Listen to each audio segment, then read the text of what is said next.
Hey, and welcome to this video on stagflation and its effects. Stick around to find out why stagflation should be such a big concern for you as an investor and on your portfolio as well. Hey, it's Charlie here, simplifying investing and helping you grow your profits on the side. I've made a lot of mistakes with investing and with starting my own side businesses that hopefully with this channel I can prevent you from making as well. On this channel I talk about growing your investing and entrepreneurial profits on the side, so if you're new here, consider subscribing. Just a disclaimer, I'm not a financial advisor. I have studied finance, but you should do your own due diligence whenever you are making investments. In the comments, just tell me about what your thoughts are on stagflation, if you have any questions, or if you think we're coming into a period of stagflation in the current economic situation. So to break down this video, I'm going to talk about the causes of stagflation, then I'm going to go into the effects that stagflation has on an economy, and then historically, what assets have performed well during periods of stagflation that we've seen. So stagflation is an economic situation with continual high inflation and then high unemployment rates coupled with this as well. You also see demand stagnating then for goods and services in an economy in a period of stagflation. Stagflation comes from the two words stagnation and inflation.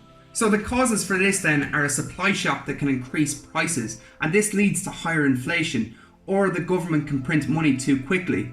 So if we look at the current situation, the Fed are printing a lot of money with the different relief packages that they have produced, and this puts a lot of cash in the economy without economic activity there to justify that amount of cash flowing in. So if we look back at stagflation then, stagflation occurred in the US in the 70s and 80s. Poor monetary policy and a rapid increase in oil prices led to this period coming about. So OPEC, which is the governing body for supply in the world, they limited the supply of oil, and this led to a rapid increase in oil prices, and the demand stayed the same. Different producers and suppliers then, in response to this, they increased their prices as well, which further led to a growth in inflation. So inflation is used to stimulate the economy, but when it grew at a rapid rate during this period, and it grew to a peak of 22% in 1980. And compared to our usual standards today of 2%, it was a huge number. So higher inflation usually reduces unemployment. Because you have higher prices and more cash coming into the economy, there is more spending, and then new companies can open and they can have jobs there for new employees. So when these new employees get jobs, then they spend again, and then it becomes self-reinforcing. So because there is more spending, there's less unemployment. But with stagflation, you have high inflation and then you have high unemployment as well. So during the 70s, this increase in inflation reduced the unemployment, but then it stopped, and inflation and unemployment remained high. And when inflation fell then, it led to a deep recession in the US in the 80s. So as mentioned, in usual circumstances, high inflation is correlated with low unemployment rates. But during periods of stagflation, high inflation rates are correlated then with high unemployment rates. And it's difficult to get out of this situation because monetary and fiscal stimulus are very poor at fighting supply side shocks. So your monetary stimulus then would be your central banks and the changes they make to interest rates, while your fiscal stimulus would be your central government and in the budgets they have allocated to different departments in the economy. This fiscal stimulus is also poured in at fighting supply side shocks. So policies that fight unemployment in the long run can fight inflation as well, because they have opposite effects. So for example, if you have the central bank and they end up raising interest rates, this leads to lower inflation because it's more costly now for consumers to borrow in the economy. With this then, they spend less in the economy and there's an increased rate of unemployment. The opposite is also true. So if you see central banks cutting the interest rate, this will stimulate spending in the economy because it's cheaper for consumers to go and borrow from their central bank. If they have more cash, they can go and spend in the economy, and new businesses can open because of this, and this will decrease the unemployment rate.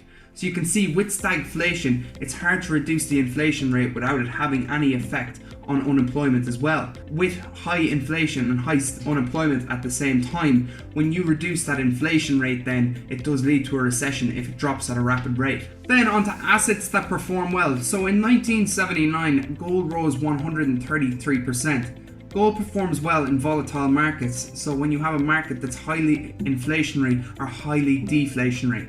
Stocks on the other hand then, they decreased all the way up to 1980, and then they rebounded after 1980 and started to rise again. So you really see the inverted relationship between gold and between stocks. When stocks perform poorly, you see gold performing well, and vice versa. Real assets then, they will perform well when you're in a high inflationary environment. So if you own a piece of property performs well in inflationary environments because prices are increasing at a high rate every year. And then this will also be added onto your property as well. It should increase in line with inflation rates.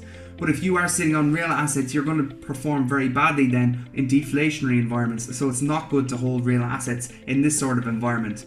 Nominal bonds then also have performed well in deflationary environments as well, because you are getting your end payment there for the bond that you're holding from either the company or from the government, depending on what sort of bond you have. So that's it for this video. Leave a comment with your thoughts below if you think we are entering a period of stagflation and what your thoughts are on it. If you do like the channel, please subscribe and hit that like button if you got some value as well. Thanks. Hey, thanks for watching. Subscribe to my channel now to stay up to date with the latest videos. See you soon.